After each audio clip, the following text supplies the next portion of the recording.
Official ঘোষণা 2026 সালে নতুনভাবে কোচিং স্টাইল অনুভুক্তি হওয়ার মাধ্যমে ব্রাজিল ন্যাশনাল ফুটবল টিম এখন নতুন অধ্যায় সূচনা করছে।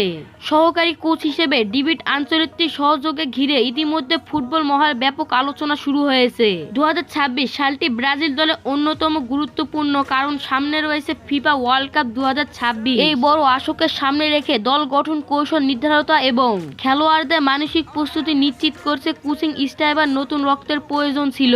সেই প্রয়োজন থেকেই তাকে দল যুক্ত করা হয়েছে বলে ধারণা করা যাচ্ছে।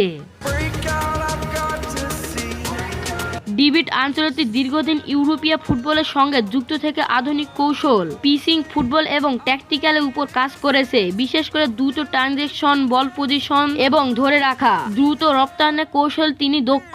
2026 সালে তার অনুভক্ত ইঙ্গিত দিয়েছে যে ব্রাজিলে এবার আরো সংগঠিত ও পরিকল্পিত ফুটবল উপহার দিতে চায়। তরুণ প্রতিভাবান খেলোয়াড়দের সঙ্গে অভিজ্ঞতা তারকাদের সময় ঘটিয়ে একটি ভারসাম্য দল গঠন হবে তার অন্যতম লক্ষ্য। তিনি অতীতের বিখ্যাত কোচ কার্লো আনচেলত্তির সঙ্গে কাজ করার অভিজ্ঞতা অর্জন করেছেন, যা তাকে উচ্চ পর্যায়ে প্রতিযোগিতা কাজ করার মানসিকতা দিয়েছে। বড় ম্যাচে চাপ সামলানো, সঠিক সময় সঠিক পরিবর্তন আনা এবং প্রতিপক্ষের দুর্বলতা কাজ লাগানো বিষয়ে তিনি পারদর্শী বলে পরিচিত।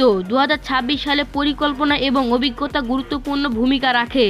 উন্নত ফিটনেস ট্রেনিং, ভিডিও অ্যানালাইসিস এবং ম্যাচের সিমুলেশন বাড়ানো যাচ্ছে। খেলোয়াড়দের ব্যক্তিগত পারফরমেন্স, যেটা বিশেষ করে উন্নত ক্ষেত্রে নির্ধারণ করা যাচ্ছে।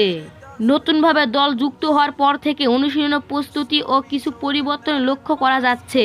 এর ফলে দলটি আরো পেশাদার ও কৌশলগতভাবে পরিণত হয়ে উঠছে। সমর্থকদের আশা 2026 সালে এই নতুন ব্রাজিলকে আবারও শিরোপা জয়ের স্বপ্ন দেখাবে। সহকারী কোচ হিসেবে ডেভিড আনচেলত্তির ভূমিকা হবে নেতৃত্বের শক্তি হিসেবে কাজ করা, দলকে সংগঠিত রাখা, কৌশল ব্যবস্থানে সহায়তা করা। সব মিলিয়ে 2026 সালে আর নতুনভাবে অনুভক্ত ব্রাজিলের ফুটবল ভবিষ্যতের জন্য এক গুরুত্বপূর্ণ পদক্ষেপ হিসেবে বিবেচনা হয়েছে। আর এরকম ব্রাজিল আপডেট পেতে সবাই সাবস্ক্রাইব করে রাখুন।